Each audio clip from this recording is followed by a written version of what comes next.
తాకట్లో ఉన్న మీ బంగారాన్ని విడిపించి ఆ రోజు ఆన్లైన్ రేటుకి కొంటాం. Sharma gold company. అందరికీ నమస్కారం. నా పేరు మాధురి. మీరు చూస్తుంది సుమన్ టీవీ నెట్వర్క్. మనలో చాలా మందికి ఏ పని ప్రారంభించాలన్నా ఆ రోజు వారి యొక్క రాశి ఫలితాలు చూసుకుని దానికి తగ్గట్టుగా కనుక మనం ప్రయత్నించి చూసామంటే అది సక్సెస్ అవుతుందని అందరూ నమ్ముతూ ఉంటారు.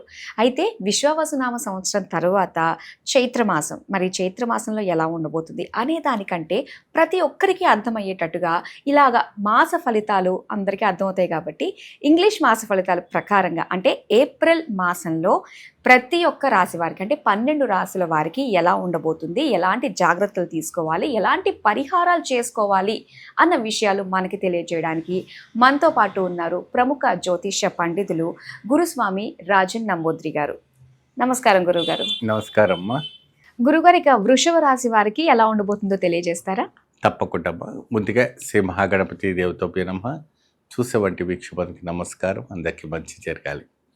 వృషభ రాశి వారికి ఇక్కడ చూసుకునేటప్పటికి మనకి ఏంటంటే లాభము 9, నష్టము 6 కనబడుతుంది. రాజపూజితము 6, లాభము 3, ఓకే, అవమానం 2. సో ఇలాగా మనకు కనపడుతూ ఉంటుంది. కొద్దిగా జాగ్రత్త వహించవలసి వస్తుంది. వృషభ రాశి వారికి ఏంటంటే వాళ్ళకి ఒక మొండి తత్వం అనేది చాలా వస్తూ ఉంటుంది. వాళ్ళలో బాగా ఉంటుంది. ఆ మొండి తత్వం స్త్రీలకైనా పురుషులకైనా అంటే రాశికి తగినట్టుగానే ఉంటారు మనుషులు కూడా. సో దానివల్ల ఏమవుతుందంటే ఇతరికి ప్రెషర్స్ అనేది చాలా ఒత్తిడి బాగా కనపడుతూ ఉంటుంది. వృషభ రాశికి ఏంటంటే వాళ్ళకి ఒక్కసారి మనసులో ఏదైనా పట్టింది నేను చేయాలనుకుంటే ఇంకా వాళ్ళు వెనక చూడరు, ఇంకా ముందుకు సాగిపోతూ ఉంటారు. స్ట్రాంగ్గా ఉంటారు, ముందుకు సాగిపోతుంటారు. వద్దు నేను చేయను అప్పుడినే ఇంకా వాళ్ళు అట్లాగే ఉండిపోతారు. ఇంకా మనం దాన్ని ఎంత మనము ప్రెషర్ పెట్టినా ఏది పెట్టినా వాళ్ళు ముందుకు సాగరు అన్నట్టు. కాబట్టి ఆ రాశికి తగినట్టుగా వాళ్ళ మెంటాలిటీ ప్రకారంగా జరగటం అనేది జరుగుతుంది. కాబట్టి సో ఇటువంటి పరిస్థితుల్లో ఉన్నప్పుడు ప్రత్యేకమైనటువంటి వీళ్ళు ఏం చేయాలంటే దక్షిణామూర్తీశ్వర స్వామిని ఆరాధించడం వల్ల అతీతమైన వంటి ఫలితం రావడానికి ఆస్కారం అనేది కనపడుతుంది. దక్షిణామూర్తి అంటే ఎవరు? వారికి ఒక దక్షిణాముఖంలో కూర్చున్నటువంటి శివుడు, దాంట్లో సగం భాగము పార్వతి, సగం భాగం శివుడు ఉంటాడు. కాబట్టి విశేషమైన వంటి ఒక కైంకర్యం అనేది రావటం అనేది జరుగుతుంది.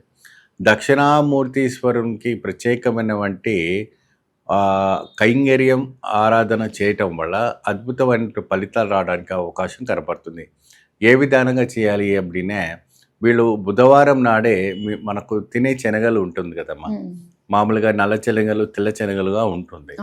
నల్ల శనగలు వీళ్ళు ముందు రోజే బుధవారం రోజే నానబెట్టుకొని ప్రత్యేకంగా స్వామివారికి 108 పూసలతో, ఏం పూసలు అంటారు అది శనగల పూసలు, శనగ పూసలు ఉడకబెట్టింది కాకుండా నానబెట్టుకోవాలి. బుధవారం రోజే నానబెట్టుకోండి. బుధవారం నానబెట్టుకుని గురువారం రోజున ఉదయాన్నే స్నానం చేసిన తర్వాత మడి కట్టుకొని, ఇంకా లేదంటే సాధారణమైన వస్త్రాలు ధరించుకొని విభూతి ధరించి ఓం శ్రీ దక్షిణామూర్తి అయి నమః అని చెప్తూ ఒక్కొక్కటిగా సూదిలో గుచ్చి దారంతో 108 పూసలు వేయండి.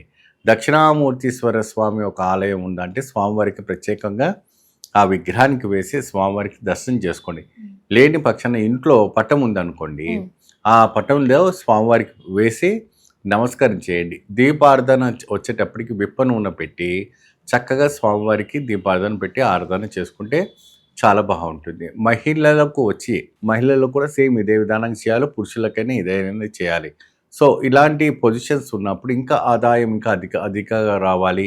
ఇంకా ఆ మొండితనం, ఆ పెంకితనం, ఆ ఒకటి అంతా కూడా పోవాలి. ఎవరికైనా ఇప్పుడు పేరెంట్స్కి ఏంటంటే పిల్లలు బాగా అభివృద్ధికి రావాలి, చదివే పిల్లలు ఉన్నాయి. ఇప్పుడు అంటే ఎగ్జామ్స్ పీరియడ్ నడుస్తూ ఉంది, పొద్దున్నే లేవాలి, ఉదయం లేవాలి, చదవాలి అంటే కూడా వాళ్ళకు సహకరించాలి. ఆ గ్రహస్థితులు కూడా అన్నీ కూడా సహకరించాలి. ఎందుకంటే ఈ షష్ఠ కుటుంబం ఉండడం వల్ల కొద్దిగా ఒత్తిడి అనేది బాగా ఉంటుంది. కాబట్టి కొద్దిగా సహకరించాలి. ఆ సహకరించాలంటే ఏం చేయాలంటే వీళ్ళని ఉదయాన్నే లేపి స్వామివారి దక్షిణామూర్తి స్తోత్రాన్ని చదివిపిస్తే చాలా బాగుంటుంది. ఇప్పుడు వివాహం కాని వాళ్ళకి ఎన్నో నెలల నుంచి కూడా వివాహానికి కాని వాళ్ళకి కూడా ఈ యొక్క ఏప్రిల్ నెలలో వివాహం అవ్వడానికి కూడా మంచి అవకాశం అనేది కనపడతా ఉంది. సంతానానికి కూడా ఇన్ని రోజుల నుంచి ఏర్పడే కాని వాళ్ళకు కూడా సంతానానికి కూడా మంచి సూచనలు రావడానికి కూడా అవకాశం కనబడుతుంది. ప్రత్యేకంగా మీరు విదేశాలకు వెళ్ళాలి అనుకుంటున్నా, విదేశాలు వెళ్ళడానికి ప్రయత్నం చేసి మీరు వీసాస్కు దానికోసం ఏదైనా ట్రై చేయాలనుకుంటే కూడా వీళ్ళు గట్టిగా ఏదైనా ప్రయత్నం చేశారనుకోండి, మంచి ఫలితాన్ని రావడానికి ఆస్కారం ఉంటుంది. ఇంకా ఉద్యోగస్తులకి వ్యాపారస్తులకి ఎలా ఉండబోతుంది అంటారు? సో ఉద్యోగపరంగా మనం ఇక్కడ చూసుకుంటే అయితే మాత్రాన అంటే ఇక్కడ గవర్నమెంట్ ఉద్యోగాలు కావచ్చు, లేదంటే మన ప్రైవేట్ ఐటీ రంగాల ఉద్యోగాలు కావచ్చు. గవర్నమెంట్ ఉద్యోగాల వాళ్ళకి వచ్చేసి బదిలీ అవ్వడానికి అవకాశాలు కనపడుతుంది ఎక్కువ శాతము. ఐటీ రంగంలో ఉన్న వాళ్ళకి విదేశాలు వెళ్ళడానికి అవకాశం ఉంటుంది, లేదంటే ఉన్న స్థానంలోనే పై స్థానానికి వెళ్ళడానికి అధికారం అనేది పడుతుంది. సో ఎన్ని విధాలుగా మీరు ఓవరాల్గా చూసుకుంటే మీకు మంచిగానే లాభదాయకమే కనపడుతుంది. నష్టం అంటూ ఇక్కడ లేదు. అయినా ఆరోగ్యం మందకస్తంగా ఉంటుంది కాబట్టి పూజ ఆరాధన మాత్రం దక్షిణామూర్తి ఆరాధన చేయటం వల్ల అతీతమైన ఫలితాలు రావడానికి జరుగుతుంది. మహిళలు ఏ విధానమైన రంగాల్లో ఉన్నప్పటికీ కూడాను, క్రీడా రంగంలో, డాక్టర్ రంగంలో, మరి పోలీస్ రంగంలో, అడ్వకేట్స్లో, ఇంకా అనేక రకమైనటువంటి మహిళా రంగంలో ఉన్నటువంటి అందరూ కూడాను కొన్ని యాక్టివిటీస్లో ఉంటుంటారు. సోషల్ యాక్టివిటీస్లు అన్నీ ఉంటాయి. దాంట్లో వాక్కు చైతన్యం బాగా పెరగాలి. ఆ వాక్కు చైతన్యం పెరగాలంటే స్వామివారి దక్షిణామూర్తి ఆరాధన చేయటం వల్ల అతీతమైన ఫలితాలు రావడానికి ఆస్కారం ఉంది. అలాగే ఎలాంటి చిన్న చిన్న పరిహారాలు జపాలు చేసుకుంటే మంచిది అంటారు? వీళ్ళకి ప్రత్యేకమైనటువంటి రాహు, కేతువు, శుక్రగ్రహానికి ఉచ్చస్థానంలో ఉన్నాడు కాబట్టి ఒక్కొక్క దానికి కూడా జపాలు చేసుకుంటే చాలా బాగుంటుందండి. ప్రత్యేకమైనటువంటి శివాలయంలో కూర్చొని మీరు జపాలు చేసుకుంటే అద్భుతమైన ఫలితాలు రావడానికి ఆస్కారం అనేది కనపడుతుంది. ఆ దానం చేసిన తర్వాత ప్రత్యేకమైనటువంటి ఏదైనా ఎరుపు రంగు వంటి వస్త్రాలు కానీ, లేదంటే ఎరుపు రంగుతో కూడిన వంటి ఫలాలే కానీ, దానిమ్మ పండు ఎరుపు రంగులో ఉంటుంది. ఎరుపు రంగులో ఒక వస్త్రంలో పెట్టి ఎరుపు రంగు దానిమ్మ పెట్టి బ్రాహ్మణులకు దానం చేయటం ఎరుపు రంగు, అది కేతుకు దోషానికి విరుద్ధంగా ఉంటుంది కాబట్టి అలా చేయటం వల్ల చాలా అద్భుతంగా మనకి రావటం అనేది ఫలితం లభిస్తుంది. ఓకే గురుగారు, వృషభ రాశి వారికి సంబంధించిన పరిహారాలు తెలియజేసినందుకు ధన్యవాదాలు. నమస్తే.